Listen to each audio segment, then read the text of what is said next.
welcome to Pakistan Today News from our London studio. I'm Chris Taylor. President of Pakistan Asif Ali Zardari has given his assent to the 27th Constitutional Amendment, officially enacting it into law. The amendment introduces new provisions for establishing a federal constitutional court and adjusts powers related to the office of the Chief Justice of Pakistan, including the swearing-in of senior officials by the Chief Justice himself. While it passed with a two-thirds majority in both the Senate and National Assembly, the measure has drawn strong criticism from opposition lawmakers and members of the legal fraternity, who call it rushed and potentially harmful to judicial independence. In a related development, Chief Justice of Pakistan, Justice Yahya Afridi, has convened a full court meeting of the Supreme Court to discuss the implications of the new amendment. The move follows letters from 3 apex court judges and Sindh High Court Judge Salahuddin Panwar, urging a detailed review to safeguard public trust in the judiciary justice. Panwar warned that the amendment could disrupt the balance of power between the judiciary and the executive, recommending clause-by-clause examination with input from the Law and Justice Commission. The meeting is expected to take place before Friday prayers, marking a significant moment for judicial oversight in Pakistan. Meanwhile, 7 suspects have been arrested by the Counter-Terrorism Department in Rawalpindi for allegedly facilitating the suicide bombing outside Islamabad's court complex on November 11th. The attack killed 12 people and injured 36 others. Investigators say the bomber arrived via a ride-hailing service. Paying his fare before detonating the explosives, CCTV footage helped trace the vehicle and led to raids in Rawalpindi's Fauji colony and Doke Kashmirian. With another operation conducted in Khyber Pakhtunkhwa, officials revealed that the attacker was not a Pakistani national, though his identity has not yet been disclosed. For more on this developing story from the capital, we're joined by our correspondent Sarah William in Islamabad. Chris, security remains tight here in Islamabad as investigators piece together how the attack was coordinated.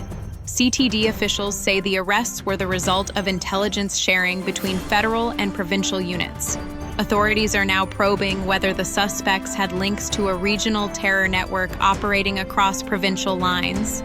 Meanwhile, the site of the blast near the court complex remains sealed off for forensic analysis, as the government considers new security protocols for judicial premises across the country.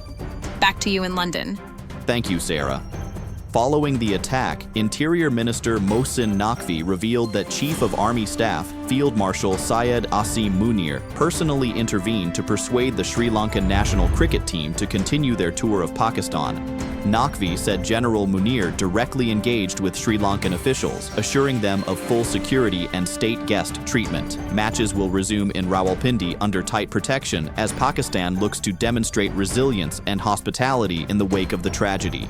In health news, medical experts at Islamabad's Pakistan Institute of Medical Sciences have successfully performed the hospital's first-ever robotic surgery using the Tumai surgical robot. The groundbreaking procedure involved the removal of a tumor from the adrenal gland of a 70-year-old woman, assisted by both Pakistani and UK-based surgeons. PIMS officials hailed the achievement as a new chapter in Pakistan's healthcare, offering patients greater precision, less pain, and faster recovery times.